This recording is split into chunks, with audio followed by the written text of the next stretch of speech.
అమ్మ కోటి సూర్యుల కాంతులతో కూర్చుంటివి గుడిలోను అమ్మ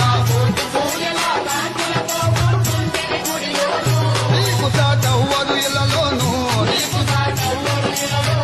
నీకు సాటవ్వరు ఇళ్లలోను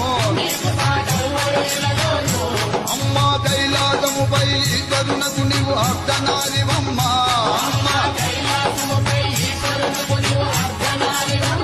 వదనమున కనక దుర్గవమ్మ భాగ్యమున మహాలక్ష్మివమ్మ చదువులకు సరస్వతి